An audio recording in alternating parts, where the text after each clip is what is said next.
பஞ்சபூத சகல பிரேத புனித ஆத்மாவுக்கும் உங்களுக்கும் உங்கள் கூட வர ஆன்மாக்களுக்கும் கோடான கோடி பாத நமஸ்காரம். ஆத்மஞான ரகுநாத சேதுபதி மன்னரே போற்றி போற்றி யோகஞான சித்த ராஜகுரு சார்.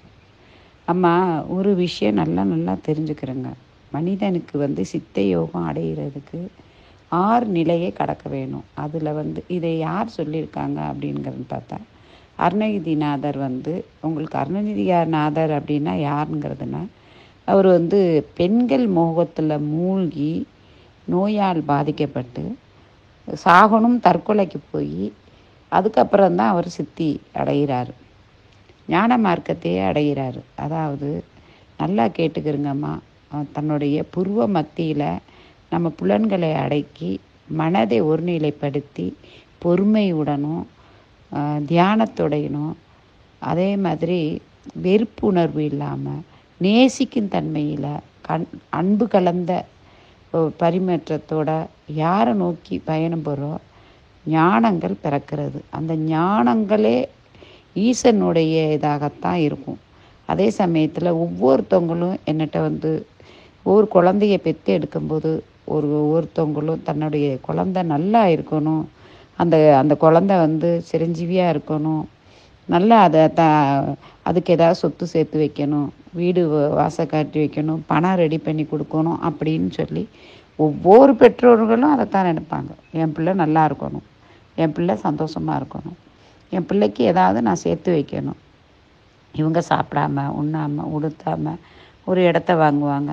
அதே மாதிரி அந்த குழந்தைய நல்லா இருக்கணுங்கிறதுக்கே பாடுபடுவாங்க. ஆனால் இவங்க என்ன பண்ணணும், அந்த குழந்தைகளை சொந்தமாகவே தன்னுடைய காலில் நிற்க வைக்கணும், அறிவு ஆற்றலை பெருக்க வைக்கணும். அறிவு ஆற்றல்னால் அந்த குழந்தைகளை தனக்கு வருமானங்களை தேடிக்கிறேன். ஒரு பறவைக்கு இருக்குங்க, அது அந்த குழந்தைக்கு ரெக்க முளைக்கும் வரைக்கும் தான் அந்த குழந்தைக்கு உணவு ஊட்டும். அதுக்கப்புறம் அது கொத்தி அதுவே விரட்டி விட்டுரும். அங்கங்கே அலைஞ்சி இவ்வளவுக்கு அதுக்கு எங்கே சாப்பாடு கிடைக்கிது பிரபஞ்சத்தில் போட்டு வச்சுட்டு எல்லாரும் கூப்பிட்றோமா?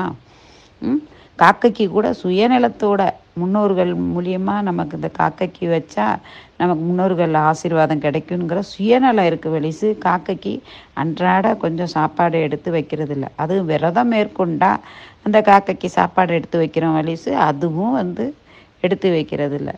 எத்தனை வீட்டில் போ அப்படின்னு காக்கா விரட்டுறவங்க இருக்காங்க, காக்காவுக்கு மருந்து வைக்கிறவங்க இருக்காங்க, காக்கா வெறுக்கிறவங்களும் இருக்காங்க. ஏன் தன்னுடைய சுயநலமாகவே சிந்திக்கிறவங்க நிறைய பேர் இருக்காங்க. தயவு செய்து நம்ம பிள்ளைகளை, ஏன்னா நம்ம குழந்தைகளை வளர்க்க நமக்கு வயதுகள் போய்கொண்டே தான் இருக்கும், வயதுகள் திரும்பி கொண்டே இருக்காது. அப்படி இருக்கும்போது அந்த குழந்தைய வளர்ந்து தன்னுடைய தாய் தகப்பனை அடிக்கவும், இந்த நிறைய ஒரு இதுகளெல்லாம் பார்க்கத்தான் செய்கிறேன். தாய் தகப்பனுங்களை அடிக்கவும், தாய் தகப்பட்ட இருக்கிற சொத்துகளையும் காசுகளையும் நீ எனக்கு என்ன சேர்த்து வைத்தாய் அப்படிங்கிறத கேட்கவும் அதுகளை புண்படுத்தவுமா இருக்காங்க பெற்ற குழந்தைங்க. ஆனால் அந்த குழந்தைகளுக்கு ஞான மார்க்கத்தை நீங்கள் ஊட்டியிருந்தீங்கன்னாக்கும், எங்கள் அப்பாலாம் 16 பிள்ளை, எந்த சொத்தும் தேடி கொடுக்கல, எந்த ஒரு இது இல்லை. ஆனால் நீயாவே இரு, உன்னை காப்பாற்றிக்கன்னாங்க. எங்கள் அம்மா 100 ஆம்பளைக்குள்ளே ஆனால் உன்னுடைய கற்பை காப்பாற்றிக்கன்னாங்க. இப்படி அவங்க குழந்தைகளுக்கு எங்களுக்கு இதுதான் பொக்கிஷமாக கொடுத்தாங்க. நானாக இருக்கத்தான் விரும்புகிறேன். அதிலேயும் தனிமையே எனக்கு இனிமையாக இருக்குது. தனிமை தான் எனக்கு இறைவனுடைய தொடர்பு கொள்ளக்கூடிய விஷயமாகவும் இருக்குது. தனிமையில் தான் என்னை நானே சோதனைக்கு உள்பட்டுக்கிறேன், என்னை நானே பரிசோதிச்சுக்கிறக்கூடிய நிலைகளை கொண்டு வந்துக்கிறேன். நான் யாருங்கிற கேள்வி கொண்டு ஒரு சில, நாங்களும் ஞானம் பெற்றவள் அல்ல, ஒரு சில ஞானங்களை இறைவனே எனக்கு தந்திருக்காரு. அது தாய் மாதா பிதா குரு மூலியமாக. அது மாதிரி 5 குருமார்களும் எனக்கு கிடைச்சாங்க. மிக சிறந்த பயிற்சி என்ன யாருக்குன்னா, குழந்தைகளுக்கு சிறிது 5 விளையாதது 50 விளையாது. அந்த 10 வயசு பருவத்துக்குள்ளேயே ஒவ்வொரு தாய் தகப்பனும் மாற்ற நினைக்கணும். இதுவரையும் வளர்த்து விட்டாச்சு, மாற்ற முடியலேன்னு நினைக்கிற தாய் தகப்பன் தயவு செய்து குழந்தைகளுக்காக அதை சேர்க்கணும் இதை சேர்க்கணும் இல்லாமல் நீங்கள் சந்தோஷமாக இருக்க பாருங்கள். உங்களுடைய எந்த பொருளாக இருந்தாலும் அதை விற்றுட்டு உங்களுடைய ஆசைகள் என்னமோ அதை பூர்த்தி பண்ணிக்கிறங்க. நீங்கள் அந்த குழந்தைகளை தண்ணியில் நீச்சல் அடிக்கும்போது 4 பேர் குதிச்சிட்டாங்கன்னா ஒருத்தவங்க கரை கொண்டு வர முடியவே முடியாது. ஏன், நீச்சல் தெரியாதவங்க, நீச்சல் எப்படி தெரிந்தவங்களை கூட மூழ்க அடிச்சிருவாங்க, தண்ணிக்குள்ளே அமுக்கி விட்டுருவாங்க. ஆனால் ஒரு ஒரு கொஞ்சம் ஒருத்தவங்களை தத்தளிக்கிறாங்க, ஒருத்தவங்களை காப்பாற்றலான்னா ஒரு சில பகுதியிலேருந்து ஒரு சில பகுதிக்கு தான் மீட்டு கொண்டு வர முடியும். முழுமையாக மீட்டு கொண்டு வர முடியாது.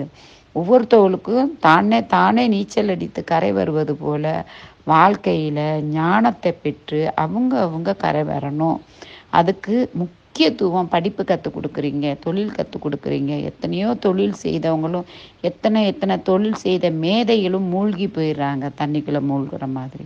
ஆனால் அவங்களுக்கு ஞானம்ங்கிற மார்க்கத்தை நீங்கள் கற்றுக் கொடுத்தீங்கன்னா அவங்க தன்னை காப்பாற்றிக்கிடுவாங்க. நீங்கள் சொத்து பத்தெல்லாம் தேடி வைங்க, நகையெல்லாம் தேடி வைங்க, அவங்க ஒரு மாதத்துக்குள்ளே எல்லாத்தையும் விற்று நாசம் பண்ணி தெருவோடு ஆக்கிட்டு அவங்க மறுபடியும் அவங்க ஒரு கூலி வேலைக்கு போகக்கூடிய நிலைக்கு வந்துடுவாங்க. அந்த நேரம் அப்போவும் பெற்றோர்களை தான் அவங்க தூத்துவாங்க ஒழிச்சு அவங்க நம்மளை போற்ற போகிறது கிடையாது. பெற்றோர்களை தூக்கி தலையில் வச்சுக்கிற போகிறது கிடையாது. இன்னும் எத்தனையோ குழந்தைங்க பெற்றோர்களுக்கு கொல்லி போடாமையும் இருக்காங்க. வெளிநாட்டில் போயிடுறாங்க. செத்த அன்னைக்கு அவங்க வர முடியும். தசரத மகாராஜாவுக்கே ராமபெருமானே கொல்லி போடவையோ அதை பார்க்கவோ ஏன் திதி கூட கொடுக்கல. சீதாதேவி தான் திதி கொடுத்தா. தியானம் எப்படி வரும் அப்படின்னா, கண்டிப்பாக படிக்க சொல்கிறோம், விளையாட சொல்கிறோம். அதே மாதிரி இந்த தியானம், அதாவது 10 நிமிஷம் டெய்லி காலைல எழுந்திரிச்சிட்டு மூஞ்சி கழுவிட்டு பாத்ரூம் போயிட்டு படுக்கையில் உட்காந்து தியானங்களை மூச்சு பயிற்சி குழந்தைகளுக்கு கற்றுக் கொடுங்க. 10 நிமிஷம் கண்களை மூடிட்டு அதாவது மூச்சே, அதாவது காற்றே கடவுள் அப்படிங்கிற இதை பிள்ளைகளுக்கு போதிங்க. அதை ஃபாலோ பண்ண சொல்லுங்கள். அந்த 10 நிமிஷமே அந்த பிள்ளைகளுக்கு 10,000 ஆண்டுகளுக்கு சங்கதிகளுக்கு வாழக்கூடிய வழிகளை கொடுக்கக்கூடிய ஞானத்தை தரக்கூடிய அற்புத சக்தி. இதை குழந்தைகளுக்கு வலியுறுத்துங்க. நல்ல ஒழுக்கங்களை கற்றுக் கொடுங்க. அதே சமயத்தில் எனக்கு அடிக்கடி ஃபோன் பண்ணி தொல்லை பண்ணணும்னு யாருமே நினைக்காதீங்க. வாய்ஸ் மெசேஜ் போடுங்க. பெத்த பிள்ளைக்கு தெரியும், பெத்த பிள்ளையை எப்படி காப்பாற்றணும் தாய்க்கு தெரியும். தாய் எப்போ தொடர்பு கொள்ளணுங்கிறது எனக்கு தெரியும். தாயாக நீங்கள் நினச்சிங்கன்னா கண்டிப்பாக உங்களை தொடர்பு கொள்ளுவேன். எனக்கு ஃபோன் பண்ணணும், தொல்லை பண்ணணுங்கிற நிலையை விட்டுருங்க. ஏன்னா நான் தியானத்துலேயும் மக்களுக்காகவும் வாழ்ந்துட்டுருக்கேன். சில விஷயங்களை, கருத்துகளையும் மக்களுக்காக பதிவிடுகிறேன். அது நான் மறைந்து போனாலும் அது மக்களுக்காகவே இருக்கணுங்கிற நிலையில். அதனால் என்னை தொடர்பு கொள்ளணும், என்னை தொல்லை பண்ணணும்னு நினைக்காதீங்க. என்னை நினைத்தாலே போதும், உங்களுக்கு அத்தனை விஷயங்களும் உங்களுக்கு அங்கே நடக்கும். ஏன்னா நான் உண்மையிலே மக்களுக்காக தான் வாழ்கிறது உண்மையாக இருந்தால் கண்டிப்பாக நடக்கும். அப்படிங்கும் போது மன உறுதியோட, மன செயல்பாட்டோட என்னை நினைத்துக்கிறங்க போதும். என்னை தொடர்பு கொள்ளணும்னா இங்கே இருக்கிற சீடர்களை நீங்கள் தொடர்பு கொள்ளுங்கள், பக்தர்களை தொடர்பு கொள்ளுங்கள். அவங்க மூலியமாக என்னை பாருங்கள். அதுவும் இல்லாமல் நான் யூடியூப்பில் சொல்லத்தான் செய்கிறேன், இங்கே இருக்கேன், நான் இங்கே இருக்க மாட்டேன், இந்த இடத்துல இருப்பேன், என்னை பாருங்கன்னு நான் சொல்கிறேன். அந்த நாளில் என்னை நேராக சந்தித்து கூட உங்கள் குறைகளை தீர்த்துக்கிறலாம். உங்களுக்கு எப்படிப்பட்ட பாவபலங்கள் இருந்தாலும், எப்படிப்பட்ட தோஷங்கள் இருந்தாலும் நிவர்த்தி கண்டிப்பாக கிடைக்கும். அதுக்கு வழிமுறைகளும் பரிகாரங்களும் இருக்குது. தயவுசெய்து எனக்கு ஃபோன் பண்ணி தொல்லை பண்ணணுங்கிற இதை கைவிட்டுருங்க. வாழ்க வளமுடன். ஜெய் ஸ்ரீராம்.